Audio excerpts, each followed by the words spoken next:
Bom dia. Está na linha conosco para falar sobre a lei que regulamentou a língua brasileira de sinais, a deputada Maria do Rosário. Deputada Maria do Rosário, bom dia.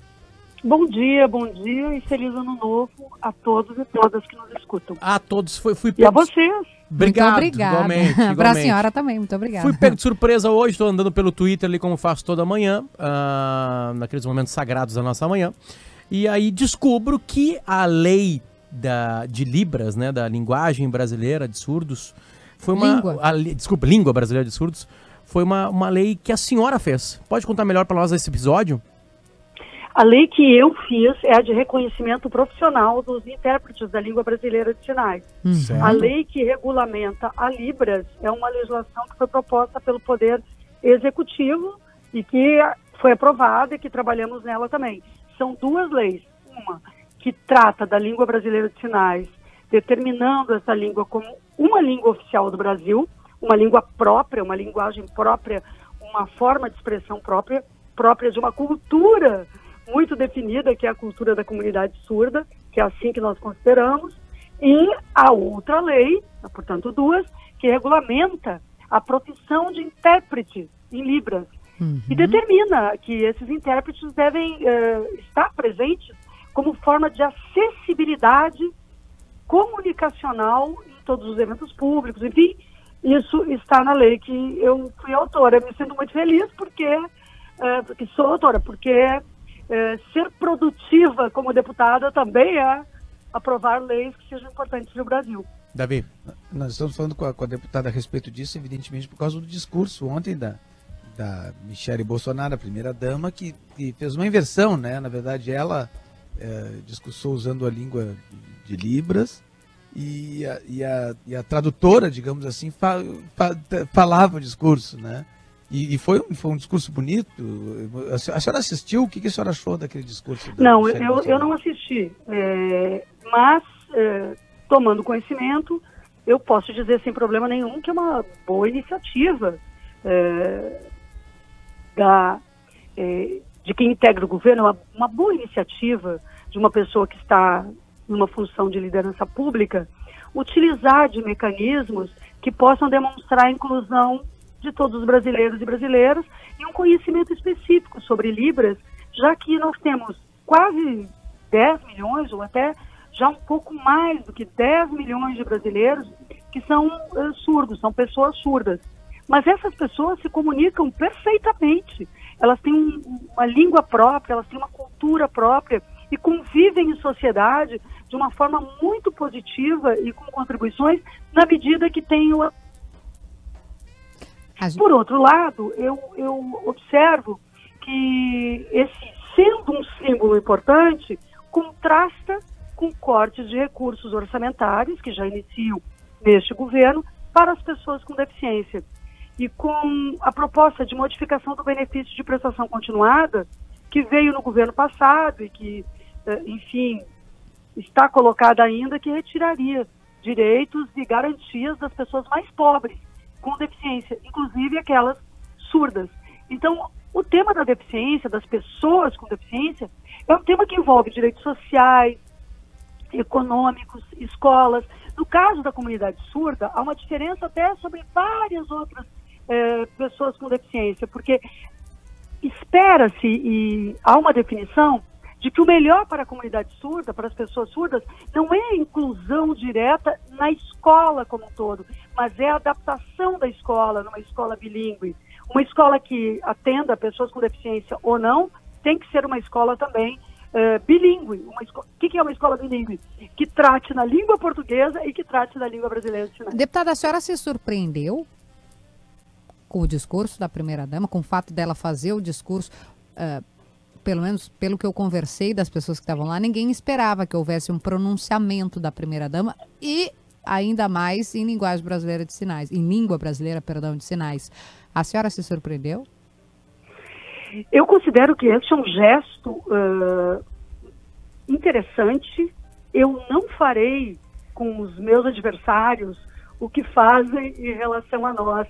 Eu não atacarei aquilo que eu considero que foi interessante. Eu acho que é interessantíssimo que ela tenha usado um conhecimento que tem e contribua para divulgar este conhecimento como uma possibilidade de comunicação entre todas as pessoas. Porque imaginem que não apenas os intérpretes conheçam Libras, mas se todos nós conhecermos alguma possibilidade de Libras, todas as pessoas vão se comunicar de forma mais livre e direta. Então é um direito de comunicação. Mas, por outro lado, eu realmente penso que o discurso dela contrasta com o pronunciamento do mandatário. Porque quem tomou posse fez um discurso de ódio novamente. Enquanto ela fez um discurso de acolhida e de respeito, quem tem não apenas a caneta, mas o poder, fez um discurso de ódio, falando em sangue, em manchar a bandeira, e não é diferente daquele do candidato que disse que metralharia os adversários. Então eu realmente não tenho qualquer respeito pelas posições políticas desse senhor que assumiu a presidência da República. Eu respeito os votos que ele recebeu, por isso não contesto os votos que ele recebeu, mas creio que ele se mantém uma pessoa belicosa, contrária à unidade do Brasil, que incide com muito ódio racial, ódio religioso, fomenta coisas que não são boas, e penso que o pronunciamento dela foi, de uma certa forma, politicamente, carregou a ideia de diminuir o impacto belicoso dele. A gente estava com essa impressão, desculpa lhe interromper, mas é que ontem eu e o Davi conversamos muito tempo sobre isso, né, Davi? Em uma sintonia, a gente se impressionou com o discurso e aí a interpretação da Kelly, né, o Davi pode falar dele, obviamente, foi um discurso muito bonito, muito emocionante, assim, né? Tanto que a moça que traduz, né, não sei se essa é a palavra correta, mas a moça que fala, traduz ao contrário, né, como a gente não está acostumado, ela embarga a voz. E vários outros, né, eu conversei com alguns ministros,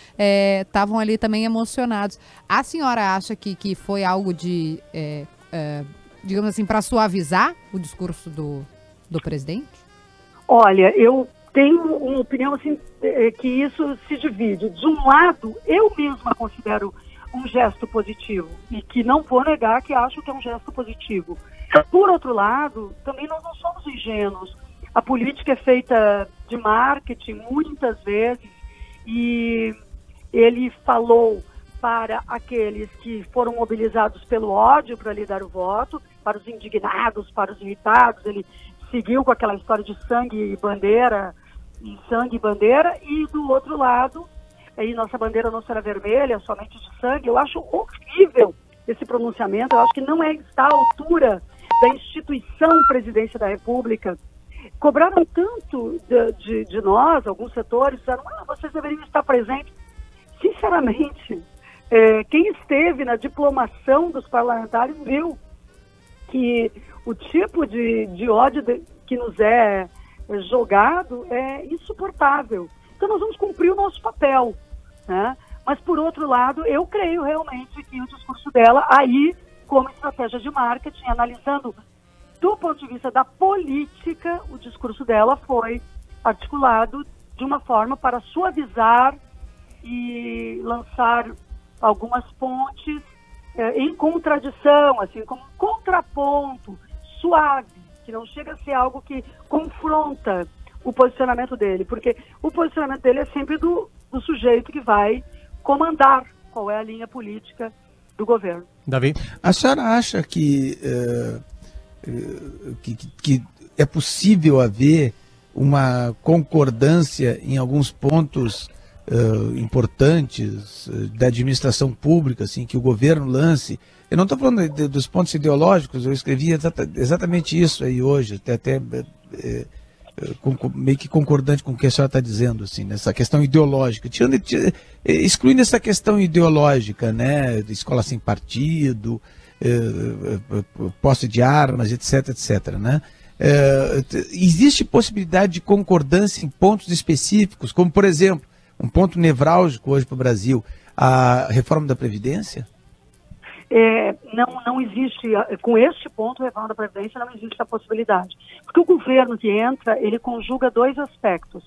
Na economia, ele não é liberal, ele é ultra neoliberal, ou seja, ele destrói bases produtivas nacionais, uma vez que está associado a uma visão de mercado internacional dependente. O Brasil não será mais produtor de tecnologia nem naquilo que produziu, portanto não tem mais investimentos previstos para educação pública, para institutos federais, para universidades, há cortes drásticos. Então, essa visão dependente, econômica dependente, que também tem a reforma da Previdência, já que as soluções para as questões previdenciárias estariam num movimento e num modelo de desenvolvimento do emprego, com mais pessoas contribuindo.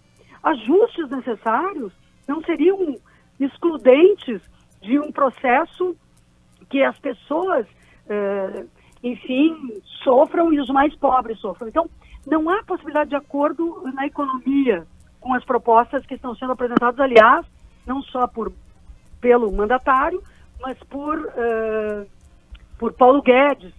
Então, são propostas muito ruins, o que nós temos observado. Mas, deputada, agora, desculpa, é um governo deputada, é um governo que se orgulha da ignorância. Mas, deputada, a questão da reforma da Previdência, a Dilma proporia também uma reforma. Chegou a ensaiar uma proposta de reforma da Previdência também, né? Isso é muito mais uma especulação, né? Porque, na verdade, se ela fosse conversar com a sua base, apesar das pressões para isso, as medidas que foram tomadas pela presidenta Dilma não vieram nesse sentido. Ela não flexibilizou nenhum direito trabalhista, não flexibilizou direitos previdenciários, porque nós acreditamos no estado de bem-estar social. Nós acreditamos num estado muito mais próximo do que a Europa desenvolveu. E nós achamos que isso é possível, que esse é um caminho de desenvolvimento, um caminho que a Europa desenvolveu, não um caminho ultra neoliberal guiado pelos interesses do mercado. Veja a reforma trabalhista, ela não gerou um só emprego, uma só vaga, mas ela precarizou, sobretudo, até vou citar, os jornalistas hoje se encontram numa condição de pessoas jurídicas, muitas vezes sem direitos. A terceirização que tomou conta do Brasil não gera empregos. Então, essas reformas propostas, não teremos qualquer acordo com elas. Nós seremos, aliás, nós somos eleitos para isso, né, Potter? Nós somos a oposição. Então, não é uma oposição que não tenha uma posição crítica e tal. Veja, nós poderíamos ter acordo com o governo Fernando Henrique sobre vários aspectos. Poderíamos ter acordo com qualquer um que tivesse fundamentos liberais, ao mesmo tempo que nós não somos pessoas liberais, nós não somos liberais nos direitos humanos, somos liberais. Então, do ponto de vista ideológico mesmo, poderíamos ter acordo, mas esse não é um governo liberal. Esse é um governo reacionário, um governo dirigido por um sujeito que defende a tortura, a morte, que quer liberar armas sem consultar o Congresso Nacional, que não propõe nada para a segurança pública, a não ser que cada um tenha uma arma e que transforme-se o Brasil em uma grande... o Brasil que já tem tantas mortes. E ainda é o governo do fake news, né? Onde uma das fake news é que os defensores de direitos humanos é que defendem os bandidos. Não, nós não defendemos bandidos, nós defendemos direitos humanos, que é um princípio da Revolução Francesa, do liberalismo e fundamental da sociedade, deputada, inclusive das pessoas com deficiência. A senhora está no ar com a gente aqui, deputada Maria do Rosário, porque a gente ficou sabendo que a lei, né, que regulamentou a profissão, né, da pessoa que trabalha com Libras, que, por exemplo... Intérprete do tradutor, né, que é o caso da Michelle, está com a gente aqui. E aí começaram a chegar, na hora que a gente começou a falar com a senhora, começa a chegar várias mensagens aqui pra gente, e a gente, estou mostrando aqui pra Kelly, e a gente vê que, tipo assim, as pessoas ficaram surpreendidas com a sua resposta sobre a Michelle. Que a senhora... eu sou essa pessoa, e não aquela que o sujeito Bolsonaro divulgou pelo mundo. Não, é que fica super... Olha que interessante. A senhora reconheceu, né, deputada, que um gesto positivo foi a palavra que a senhora usou. A senhora reconheceu que foi um gesto positivo. Sim. E aí eu pergunto para a senhora... Hein, deputada? Eu pergunto para a senhora, obviamente, é uma pergunta pessoal, e é bom ser jornalista que a gente pode fazer essa pergunta para a fonte direto, assim. Por um bom tempo no Brasil, não estou falando nada de caminho jurídico, nada disso, tá? Tinha uma dualidade no Congresso, que era Maria do Rosário e Jair Bolsonaro. Ele é presidente do Brasil, a senhora é deputada federal, vai estar trabalhando junto ali, o Brasil precisa melhorar e vocês vão estar trabalhando juntos. Como é que a senhora se sente hoje com esse processo, com ele presidente e a senhora deputada federal? Como é que a Maria do Rosário, ser humano, se sente com isso depois de todos esses anos de embates públicos, que a gente via tudo? Era tudo filmado, era tudo televisionado. Como é que a senhora tá? Olha, o processo que eu movo contra esse senhor tem como base, inclusive, uma entrevista que ele deu para o Jornal Zero Hora, para a Rádio Gaúcha. Então, e ele foi condenado. Eu consegui condená-lo por danos morais. Então, e no STJ, ele foi condenado no Tribunal de Justiça do Distrito Federal, em primeira e segunda instância, e no STJ por danos morais. E tem processos que eu movo contra ele, que foram acolhidos pelo STF e que agora ficarão parados enquanto ele exercer a presidência da República. Mas o que eu vejo é que isso não me afeta mais pessoalmente, isso a não ser pelo ataque. Não, o que me afeta é a situação do país mesmo. Porque eu, com toda a sinceridade do mundo, eu trabalho não por mim. Eu não estou na atividade política por qualquer vaidade.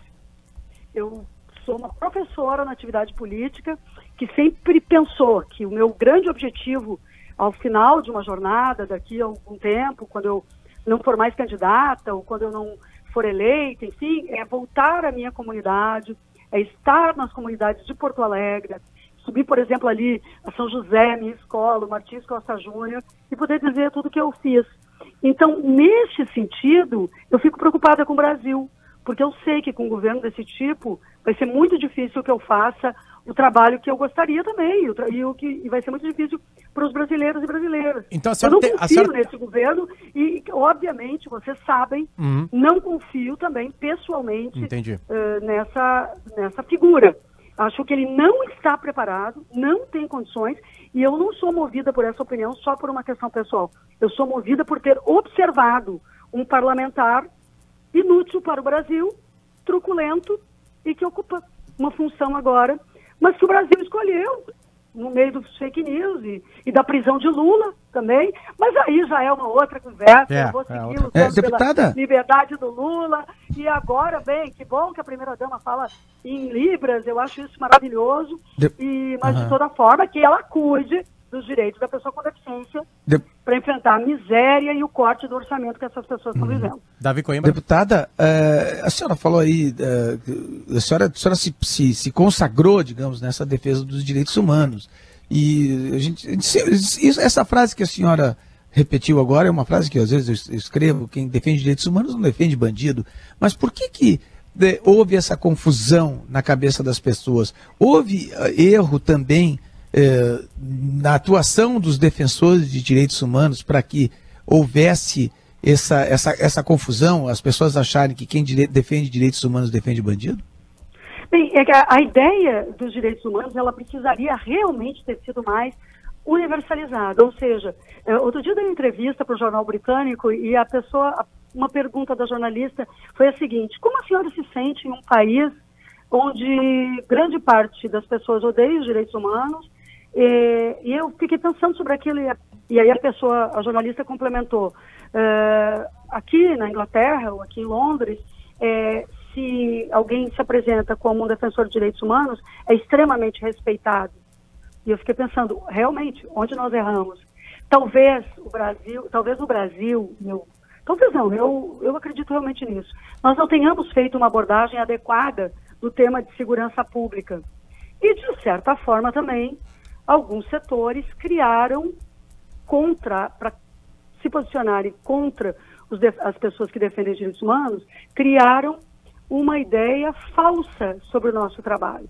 Eu me lembro que o meu trabalho, eu sempre trabalhei com infância, com direitos da criança, mas quando eu assumi a presidência da Comissão de Direitos Humanos da Assembleia Legislativa, o meu querido amigo e referência em direitos humanos, doutor, pesquisador, o Marcos Rolim, tinha um trabalho excepcional para diminuir, enfrentar a violência nos presídios. E eu sempre achei o seguinte: chegando no lugar, tu tens que fazer aquilo que está sendo feito e partir para outras áreas. Tu não pode abandonar aquilo que está sendo feito pelo teu antecessor. E, neste sentido, eu também aderi a um trabalho que eu considero justo e adequado para diminuição de violência, superação da tortura em delegacias, em presídios, acreditando que isso é um trabalho essencial.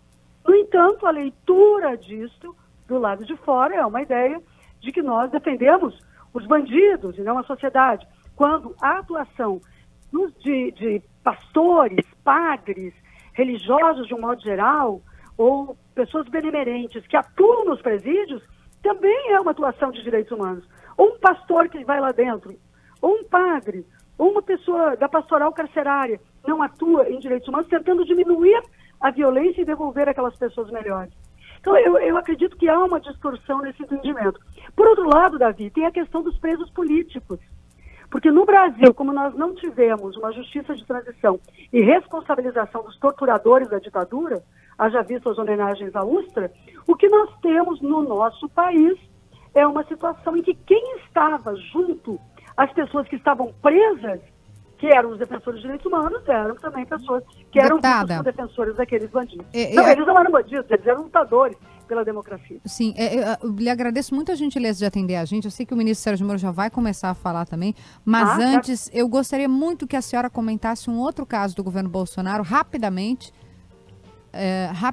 que é a respeito de outra ministra que também aqui nesse programa falou sobre algo muito grave. Eu sei o quanto a senhora é lutadora a respeito de contra a violência contra as crianças, contra a exploração sexual infantil, contra qualquer coisa que seja relacionada. A senhora é uma defensora, protetora das crianças. Eu acompanho o seu trabalho. E a ministra, como que é o nome dela, gente? Damares? Damares, ela sofreu violência. Isso, eu queria que a senhora falasse conosco sobre isso também, que é um tema que eu sei que é da sua atuação.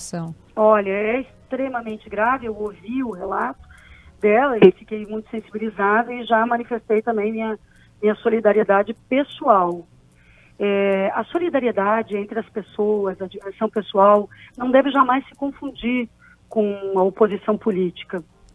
E nós também devemos querer trazer com coerência para a vida política bons sentimentos de solidariedade que existem no plano pessoal. Então, em relação ao sofrimento dela, como criança, certamente receba toda a minha solidariedade. Isso não impede que eu venha criticá-la no que achar que é adequado, ou, enfim, tem as minhas posições diferentes da dela. Mas acho que a política precisa de civilidade, o que, aliás, o mandatário que tomou posse não tem. Esperemos que outros tenham por ele. Um grande abraço a vocês. Obrigada, muito obrigada, deputada. De civilidade política. Amém. Um ano de respeito com os jornalistas, com a comunicação, respeito com as diferentes opiniões. Um grande abraço. Felicidade. Abraço, obrigada.